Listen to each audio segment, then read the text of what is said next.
pretty ignorant about what they dump on the ground that gets on our aquifer. I think it wouldn't cost much, and it'd be a big help if every fire station had a tank, a thing where we could right there dump it, and then every so often that'd be taken to wherever the toxic waste dump is located. This non-point pollution goes on in Mason County, not just in the continental U.S., and I think taking local responsibility through our volunteer and other fire halls, like right now I could take gasoline cans and take them to the fire hall, I think. Why can't we have other ways of disposing of dangerous chemicals instead of people storing them inappropriately or dumping them on the ground because they think out of sight, out of mind? John, you can take yours up to Hoodsport here. I can't take it to my fire hall in I know your fire hall does it, but your landfill does. Well, okay, and I wasn't aware of that, but I think the fire halls are closer. Yeah. The easier the better. I think it's like taking it to the landfills, like having to pay toilets. The further you have to go, the fewer people are going to do it. Where you buy your oil, let's say Walmart or an auto parts store. Are they required to take it? They may not be required, but they do. Almost all of them do. Yeah. So when you buy a gallon of oil, you can take your old oil. Well, I've got a well, and I am concerned about people dumping stuff in the aquifer. Yeah, it's ignorant. So, but your point is that it's important. Make it easy. Make it easy for people to do the right thing. Right, and so that does involve some education and outreach component because you need to know where to take your oil to recycle. Well, I'd like to take it to the local fire hall. That's what I'd like to do. All right. Yes, sir.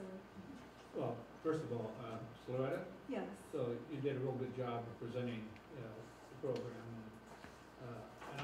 And I also think that the county, and especially the Conservation District, does a great job with what it has to operate with now. However, I have to kind of support what Tim said, and I think he's speaking for many people, is that in this economy, you can't, just because you start getting grant funds, doesn't mean you can go out and start to find money from people who don't have it. And I'll give you an example, is that many of us, before 2008, our property values were X amount of dollars. Now today, our property's not worth half, what it was in 2007. So, and yet the county's still charging these high taxes. They haven't reduced my taxes. So I know many people that are not near as fortunate as I am that are very tough shape, dire straits.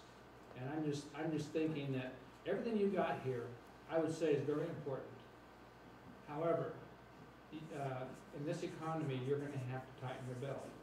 And I would not suggest coming to the citizens for more funding. And I have one question. Yes. How many people filled out the postcard survey in the county? Approximately 150. So 150. So, 150 people can't speak for the total population. Sure. Just because people show up for a meeting and fill out a postcard doesn't mean that they all represent, those 150 people represent everybody else. So I just want to make that statement. I think it's a bad time to be coming. I do think it's a good discussion, and it needs to be had, but I think that somebody said earlier is what are you doing for the money you're getting now? Prioritizing that money. And rather than coming to us with, this is what you need to do this. I'd like to know more about what we're actually getting for the money you get now from the taxpayers. Thank you. How many of those postcards are sent out?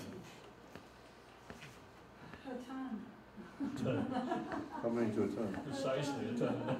How many? Precisely 1 ton, exactly. Oh goodness, the same number of postcards that went out to advertise the meeting. So it was basically to every occupied business and residence within Mason County. And the number, oh my gosh. It's just I'm done by sorry, the zip Steve. codes, right? I'm sorry. It was done by the zip code sort.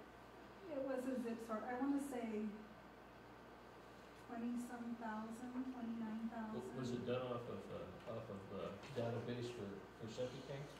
No, it was from the, mail service has a list of every occupied business and residence within Mason County. And so that was So you get the database. Seriously. But that's a huge volume of mail, Oh, absolutely. We massive did not amount. get which postcard, either of them, No. Steve? Oh, Okay, that's very important to know. yeah, and I know, I talked about this because it got brought up at, here just a couple days ago. And another person that's, I know didn't receive it too, so it's Okay. two in my small little group of people. Were they in Both The in South same End of the county. geography? Yeah, both And in was it South a End of the neighbor? county, yeah. Okay. Thank you. The budget must have been $30,000 or $40,000 for mail. No, How much was it?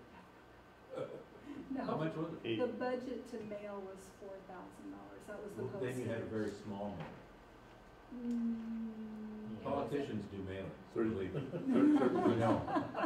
We know what it costs to mail. I know. Everybody, those silly flyers, we know. I know. Then you had a very small mailing I at will give you the $4,000. exact number of the mailing. You couldn't but I mail did. to every property.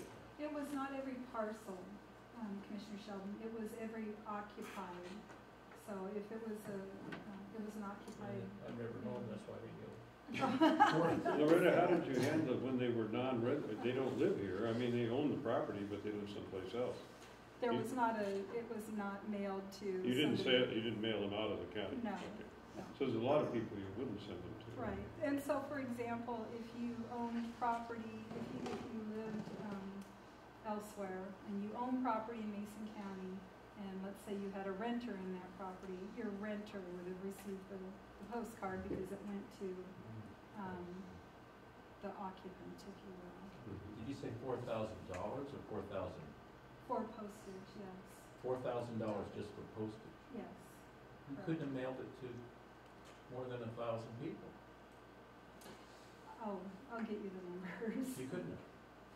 I think it's special rate. Yeah, Yeah, it's a bulk It's a rate. bulk rate. You get a bulk, sure, you get a bulk rate, maybe you get it, a couple thousand people. It was absolutely more than that. Okay, well, if you had 4,000 people, and let's say it's cost you 20 cents to mail it, I mean, it's cheap. But, that's only, if you said cost you 20 cents, that's only 1,000 postcards. It is, Something 20,000. wrong there. 10,000.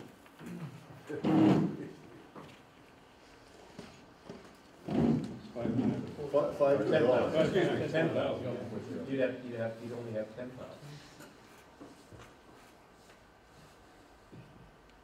That's one in 5, 1 in 6 people in the county. The percentage of return is still like Yeah, small. the point is, yeah, exactly, the point is the percentage of return. And again, I'd be happy to get the numbers for you. Loretta, Yes.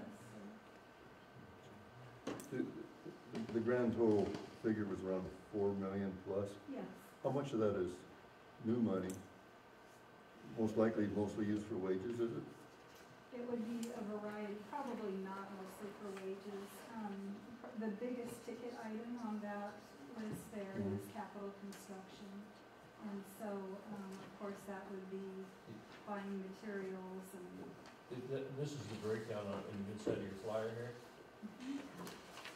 Well, I'm leading up to a question, is how much of this is new activity versus what you've already stated, we're already doing some of these things? Oh, good question. What is reflected on the flyer there is what we're calling a potential gap. So that is new activity. This is And- all new? Yes. And we're assuming that about 1.5 million would continue. So let's say grants do go away, our other funding sources dry up. We think about $1.5 million worth of work would continue. And that's largely road fund activity. So we're still going to go out and maintain our drainage systems. We will still have some small construction projects that go on that are associated with our road system. But, so that's the 1.5.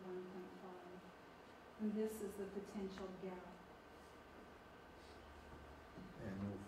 gap, Mhm. which is a difference between what is being spent today and what you're hoping to spend. Correct. Yes. Absolutely. Steve talked about the ditches and what the county is doing to the drainage ditches, but I've heard in King County a new emphasis on, are they called water gardens? They're where Rain they gardens. rain gardens, yeah, where they try to maintain a kind of flora to help clean the waters. Is the county doing anything like that? Do you have any plans to promote something like that? We do. There's John, would you like gardens. to, John and Emily could probably tell you of several great projects that have happened within Mason County. So WSU and all the people, but Emily can certainly talk about doing educational programs to help residences understand how they can establish rain gardens on their property to prevent contaminants from getting into the county's stormwater conveyances, which are their ditches. But what about the county's ditches? They're not gonna let me put a rain garden in the county's storm ditch. So the object of a rain garden is collect the water before it gets to the ditch and infiltrate it into the soil. The Conservation District has done a number of, and is currently doing a number of rain gardens around the community. Those are all put in place by the grants that Loretta's talking about, and those are going away. So the things that are happening right now are not likely to continue to happen into the future absent some source of funding. So if they're important, you have to figure out how to pay for them. If they're not important, they don't get paid for. Just a real small example, and there's a community just up the road here a little ways that had a catastrophic event that killed someone from a stormwater event. That community still has some significant potential catastrophic risks that are not being addressed sufficiently. Our program is entirely grant funded. My grant program to provide technical assistance and help people do simple things on their property that don't cost a lot of money, but some simple ideas to help them address stormwater issues has been cut by 50% over the last 3 years. So our ability to continue to do the things that are going on is going away.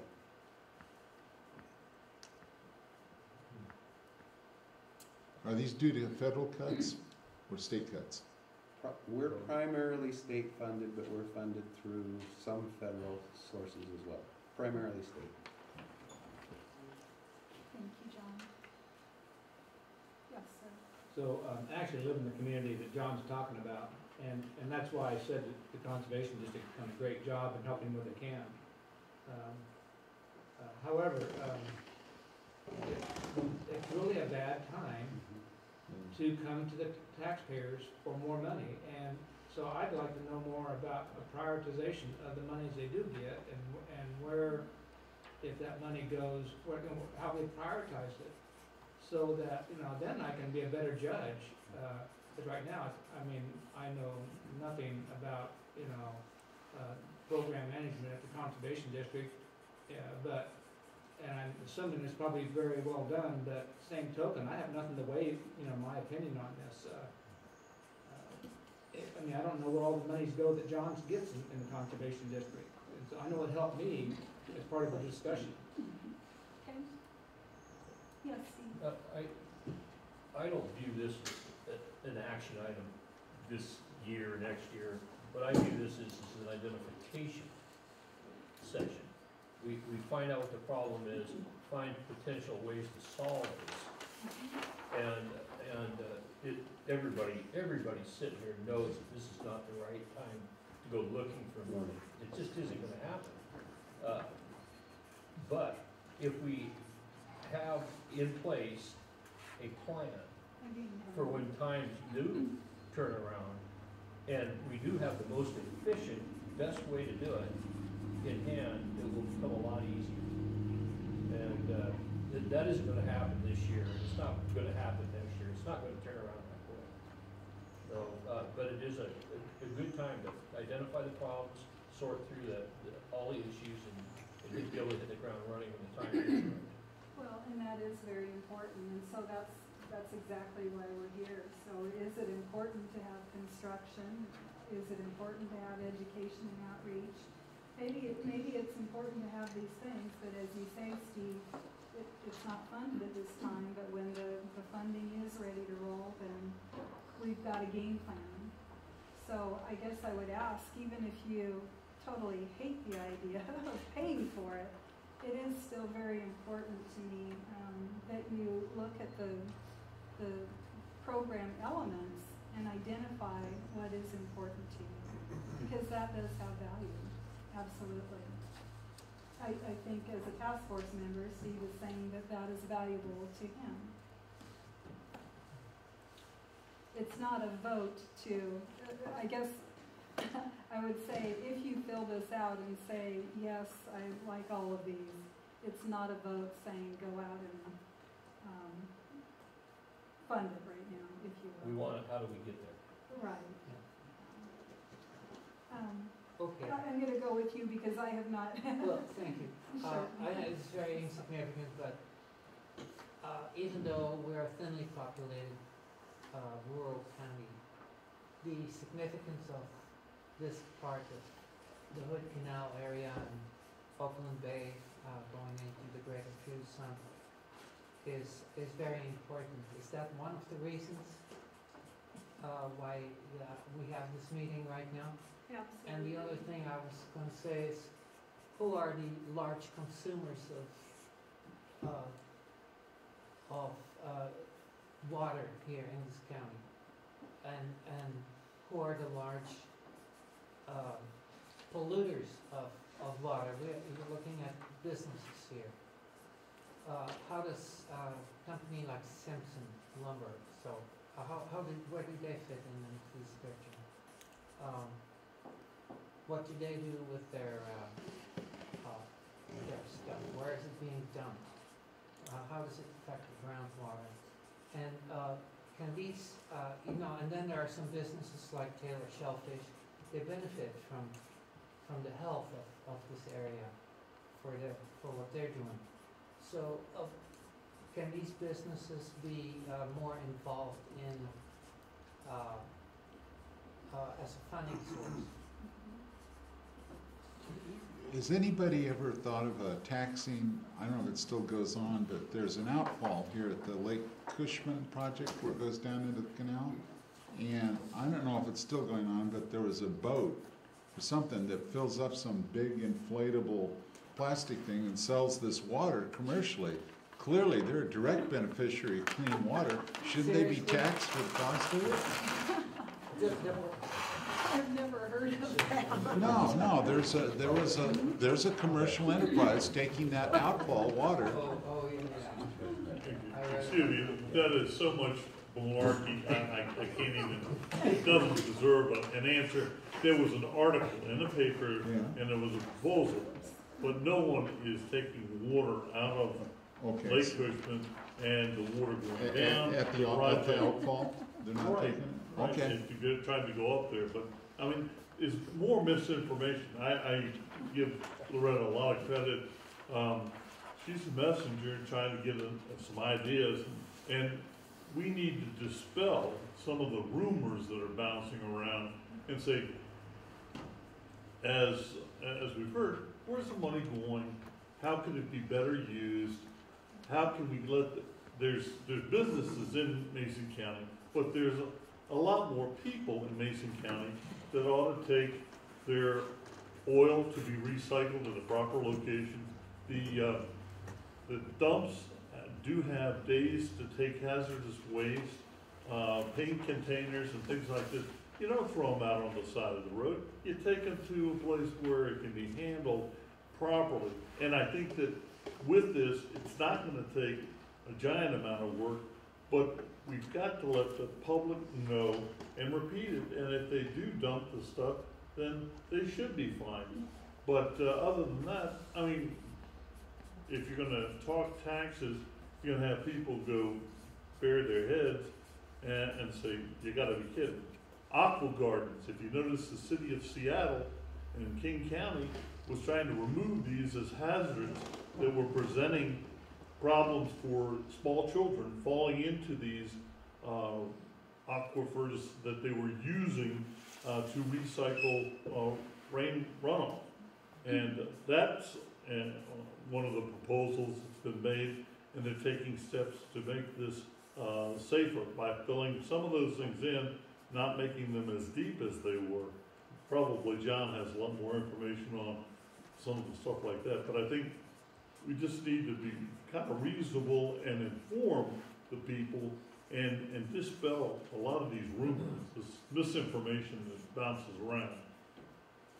I'm through with my speech, thank you very much. Thank you. So I've heard in terms of other options for funding, that we look at our current funding sources, where it's being spent, how it's being spent, prioritize. I've heard folks suggest that we use volunteer efforts. I've heard people mention, can we look at partnering with private businesses? Anything else I'm missing for looking at our meager current existing funding?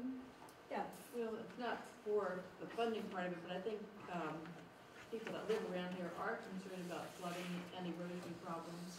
And I think there is enough professional and accurate information that needs to be shared with the community, and find inexpensive ways to do that through the local newspaper, through internet sites, through public meetings, but without studying something else, but to just share that information.